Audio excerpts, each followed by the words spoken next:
الحمد لله الذي هدانا للإيمان والإسلام وفضل الجمعة على سائر الأيام، كما جاء في الأخبار أن الجمعة سيد الأيام. أشهد أن لا إله إلا الله وحده لا شريك له شهادة موصلة إلى دار السلام، وأشهد أن محمدا عبده ورسوله سيد الأنام، صلى الله تعالى عليه وعلى آله وأصحابه البررة الكرام، خصوصا منهم على أبي بكر الصديق وعمر الفاروق وعثمان ذي النورين وعلي المرتضى الأئمة رضوان الله تعالى عليهم أجمعين.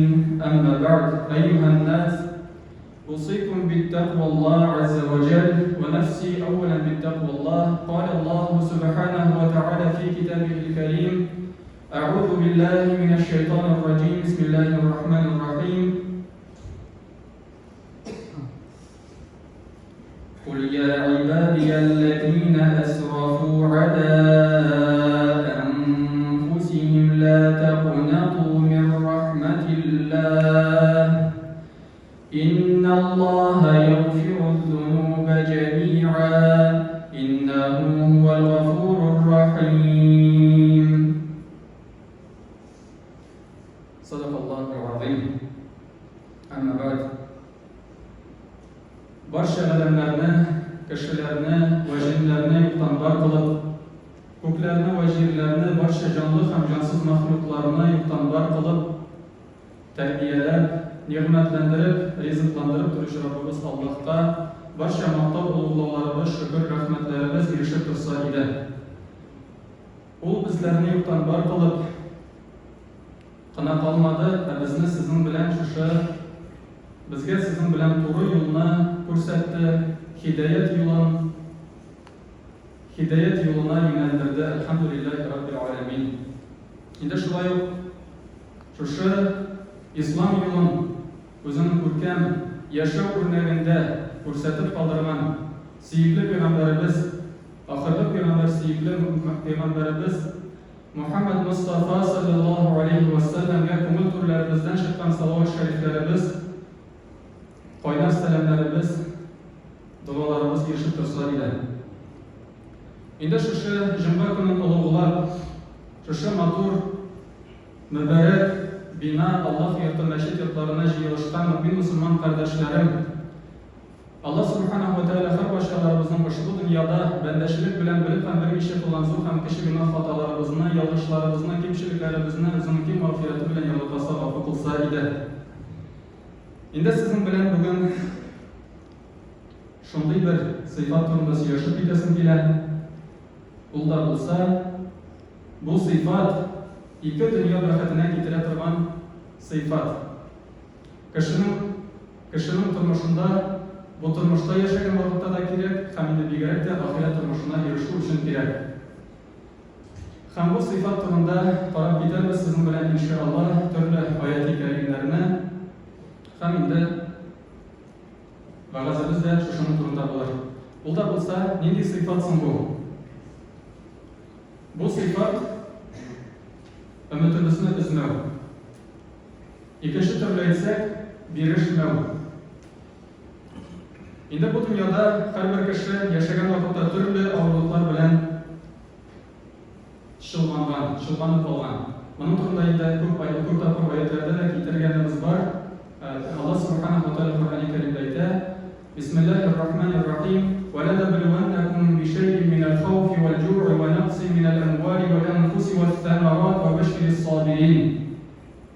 Sadaqallohu azim. Ya'ni biz sizlarni hech cheksiz turli minal xavfi, turli qo'rquvlar bilan, wal-ju'i, ochlik bilan, va naqsi minal amwal, mollarimizning kemuvi bilan, wal anfusi was-samarat, jemishlarimizni ham o'zingizning tug'anlarimiz, yaqinlarimiz kemuvi bilan, yo'g'altuv bilan sinay yashaymiz deb aytadi Alloh subhanahu va taolo.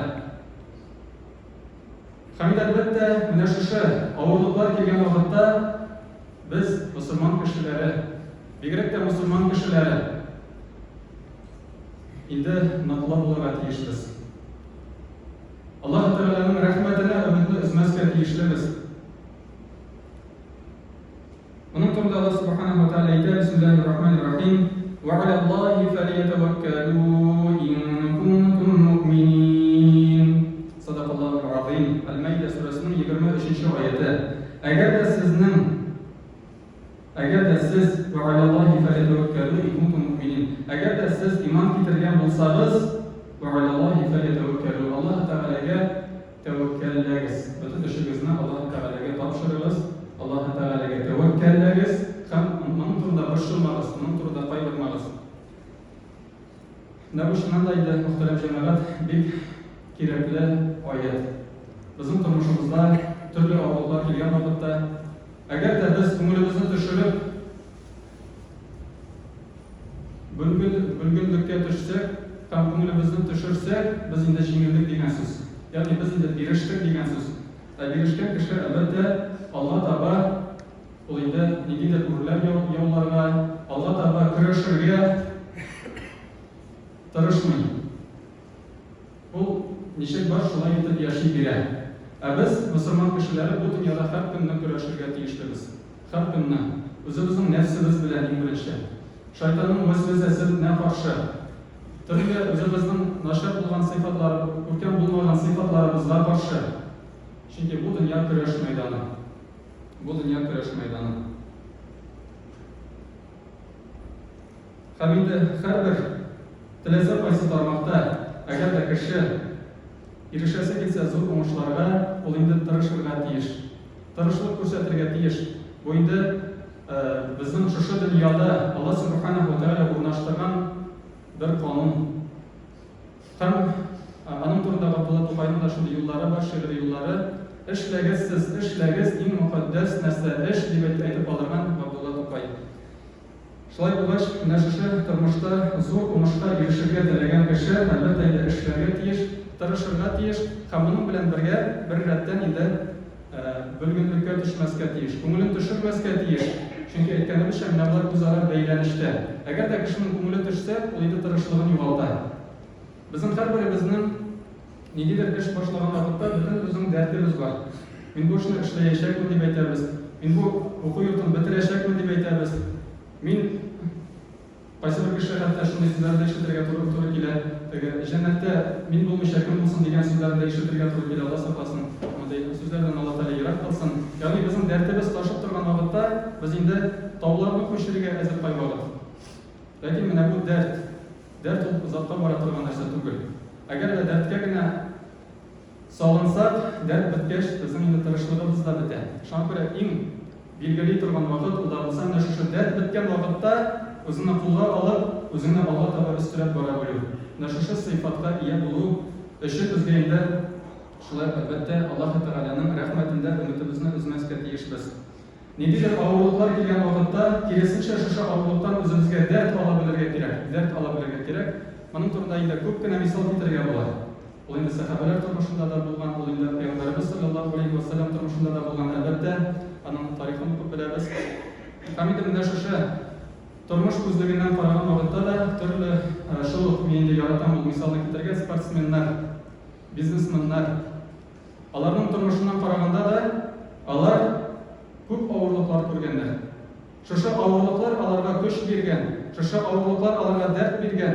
Алар турында кешеләр начар сүзләр сөйләсә, ул аларны дәртләндергән. Һәм шулай итеп алар инде зур уңышларга ирешәләр. Мисал өчен бер спортсменның сүзләрен генә китерәсем килә. Майкл Джордан, күбез беләбез, баскетболист, зур уңышка ирешкән. Тарихта инде шушы безнең замандаш зур уңышка ирешкән иң яхшы уенчыларның берсе. Ул әйткән, мин уен вакытта менә үземнең карьерамда дип әйтә, 9000 тапкыр туры килмәдем. 9000 тапкыр кольцога туры килмәдем. 26 тапкыр миңа урысча кимендә тәрҗемә итсәм аңлашылмас, решающий бросок ясарга туры килде. 26 тапкыр. Мин туры килмәдем дип әйтә. 300 уенда профессиональ уен турында сүз бара, мин җиңелдем дип әйтә. Һәм шуңа күрә мин шундый уңышка ирештем дип әйтә. Һәм шуңа күрә мин шундый зур уңышка ирештем. Менә бу инде безнең әлбәттә читтән, мөселман дөньясыннан булмаган читтән бер мисал. Ләкин без мөселман кешеләре, безнең потенциал дип әйтик, менә эшебездә булган урыныбыз, эшебездә булган көчебез, дәртебез тагы да зуррак булырга тиеш, чөнки безнең аятлар бар. Чөнки біз Аллаһ Субханаһу ва Тааляның аятына буйсынып яшибез. Аллаһ Тааляның Коръәни Кәрим безне җитәкләп бара. Аларның андый нәрсә юк, андый этәргечләре юк. Ләкин безнең ул бар, әлхәмдүлилләһ. Бүген без карап китербез ул аятларны да. Шуңа күрә без инде шушы мисалда, әгәр дә ниндидер бер тармакта, ниндидер уңышсызлыкка ирештең икән, күңелне төшермәскә, киресенчә шушы уңышсызлыктан үзеңә дәрес алып, алдагы тормышында шушы дәресне куллана белергә кирәк. Инде безнең сезнең белән әйткәнебезчә иң зур максатыбыз бар. Әнә шушы максат шулай кешегә дәрт бирә. Кеше ниндидер зур кешенең дәрте кабынып торсын өчен кешенең максаты булырга тиеш. Һәм безнең бу зур максатыбыз беркайчан да сүнми торган, беркайчан да сүрелми торган, иншалла, Алла Тәгалә насыйп итсен. Ул да булса инде Аллаһ Тәгаләнең рәхмәтенә ирешү, изгелекләр кылу, Аллаһ Тәгаләнең рәхмәтенә омтылу. Һәм инде менә шушы өметне өзмәү безнең әлбәттә менә шушы Аллаһ Тәгаләнең рәхмәтенә ирешү өчен дә без инде менә һәр дөньяви ягны карадык. Ягъни зур уңышларга ирешү өчен безгә инде шушы өметне өзмәү кирәк. Ниндидер хаталардан үзебезгә дәрес алу кирәк дип сөйләштек. Хәзер инде карыйбыз ахират ягын. Безгә ахират уңышына ирешү өчен әлбәттә тагы да инде өметебезне өзмәү кирәк. Моның өчен дә безгә өметне өзмичә, ирешмичә Алла таба көрәшә белү кирәк. Хәтта кеше зур гөнаһларга кереп баткан булса да, беребез дә гөнаһсыз түгел. Әгәр дә кеше ниндидер зур гөнаһлар кылган булса да, кече гөнаһлар кылган булса да, йөрәге таш кебек каткан булса да, әле ул бу дөньяда яшәгән вакытта, әле җаны тәнендә булган вакытта, әле әҗәле җитмәгән булса, аның инде көрәшергә әле вакыты бар дигән сүз. Һәм Аллаһ Субханаһу ва Тааля әйтә: Бисмиллаһир-рахманир-рахим. قل يا عبادي الذين أسرفوا على أنفسهم لا تقنطوا من رحمة الله إن الله يغفر الذنوب جميعا إنه هو الغفور الرحيم. صدق الله العظيم. قل أي يا عبادي الذين أسرفوا على أنفسهم أي üzlerine karşı zulümlük kılgan nefsler, yani canlar. Bizim bilen sizlerge her birimizge müracaat. Üzlerine karşı zulümlük kılgan canlar, nefsler. La taqnatu min rahmetillah. Zulümlük kılgan yani türlü günahlara kirib batkan, türlü işraflıkta kirib batkan, Allah Teala'dan yara gayran, bütünesine müracaat. La taqnatu min rahmetillah. Allah Teala'nın rahmetine ümitinizni üzmegiz. İnna Allaha yaghfiru zunuba jami'a. Dürüstlükte Allah Teala bütün günahlarına yarlıqı, gafur kılar. İnna Allaha huvel gafurur rahim. Dürüstlükte Allah Teala gafur etüşü rahimler. Menə bu bizim indi bir ayet. Elhamdülillah. Şunday güçlü ayet. Bu bizim Ez-Zumar surəsinin 53-cü ayəti. Həm şulay Tevbə surəsinin 140-cı ayətində bulay deyilər. Bismillahirrahmanirrahim. Ələm ya'lamu ennallaha huve yaqbalut tevbete an ibadihi ve ya'khudus sadaqati ve ennallaha huvet tevvabur rahim. Sadaqallahu azim. Ələm ya'lamu Allah alar bilmirlərmi? Ennallaha huve yaqbalut tevbe. Allah Teala tevbelerini gafur etişer. An ibadihi özünün kullarından, bendelerinden. Ve ennallaha ve ya'khudus sadaqat. Hamşular izgi amellerini kabul etişer. Ve ennallaha huvet tevvabur rahim. Hamdülillah'ta Allah Teala tevvabur rahim. Allah Teala tevbelerini kabul etişer hem rahimler. Hem tağın bir ayetine fark edesin kiler. Bismillahirrahmanirrahim. وَمَنْ يَعْمَلْ سُوءًا أَوْ يَظْلِمْ نَفْسَهُ ثُمَّ يَسْتَغْفِرِ اللَّهَ يَجِدِ اللَّهَ غَفُورًا رَحِيمًا. صدق الله العظيم. وَمَنْ يَعْمَلْ سُوءًا Agar da kimda bo'lsa, nimadir zulmlik qilsa, yomon amal qilgan bo'lsa, أو يظلم نفسه ya bo'lmasa o'zini qarshi o'zining nafsisini qarshi zulmlik qilgan bo'lsa, ثم يستغفر الله ham shundan so'ng Alloh taolaga g'afur qilgan bo'lsa, tavbaga qaytgan bo'lsa, يجد الله غفورا رحيما ul har birimiz Alloh taolani g'afurur rahima rahimli ham g'afur qilishi etib tobar. Ya'ni Alloh taolo gunohlarimizni g'afur etar ma'nosida. Mana bu oyatlarni qarab etdik. Demak, biz endi nendigina gunohkor zot bo'lsak-da, o'zimizni nendigina gunohkor zot etib his etsak-da, bu endi bir yoqdan o'zi xayrli narsa, o'zini gunohli kishi etib his etuv. O'zini yaxshi izga kishi etib his etuv bir qachonda edi yaxshi sifat deb hisoblanmaydi. Ya'ni kishi endi har vaqt Alloh taolo qarshida o'zini tavbaga qaytarib boshqalarga tegish, men gunohli deb Alloh taolaga murojaat etirga tegish, gunohlarimni g'afur qil deb Alloh taoladan yolvorib so'rashga tegish. Hamda mana bu butunisi bizning Alloh taolaning mana bu tirishligimiz butunisi Alloh taolaga umidimizni izma bilan yanasha otlarga tegish. Endi bir misol keltirib ketasan deya, shu bilan va'zimni tugallaman inshaalloh taala. Biz endi mana maktabda o'qigan vaqtda diktant yozdiralar edi bizga. Diktant yozdiralar edi. Hamda birimiz ko'pimizning endi xatolari bor. Ikkinchi kunda shu xatolar ustidan rabotani ashib yozar edi. Ne uchun? Shu xatolarni niqlab tirkab isga qoldirish uchun.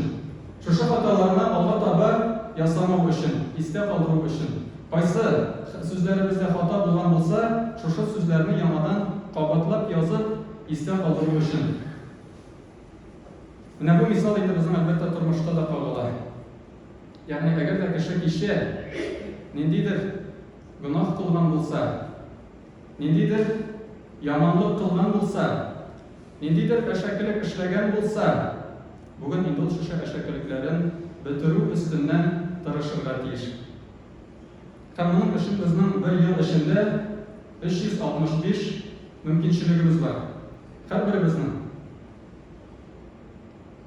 Agarda kishi 70 yil yashasa, 70 ni 365 ga taqdirlasak, yaqincha 25550 mumkinchiligimiz bo'ladi. Har birimizning. Shu mumkinchiliklarimizni nechta qilib qo'llanamiz? Alloh taolaga yaqinayu, izgiliklarga umtiluv uchunmi? Ya bo'lmasa, shu mumkinchiliklarimizni yo'qqa borga sarf etib, shu turmushimizni aram-sharam etibmi? Bu endi har bir kishining o'zine beriladigan, har bir kishi o'z-o'zine berilirga tegishli bo'lgan so'rov. Alloh subhanahu va taolo har basharlarimizni shu dunyoda bir qachonda Alloh taolaning rahmatini, umidimizni uzmisha, izgiliklarga umtilib, ikki dunyo baxt saodatlarini erishishga Alloh taolaning suyukli bandalari jumlasidan bo'lgan Alloh taolo har basharlarimizga da nasiblardan aylasa edi. Amin. Barakallohu lana va lakum fil Qur'anil azim va nafa'na va iyyakum bil ayati wadh dhikril hakim innahu huwal ghafurur rahim al-jawadul karim al-aliyyul azim as-sami'ud du'a.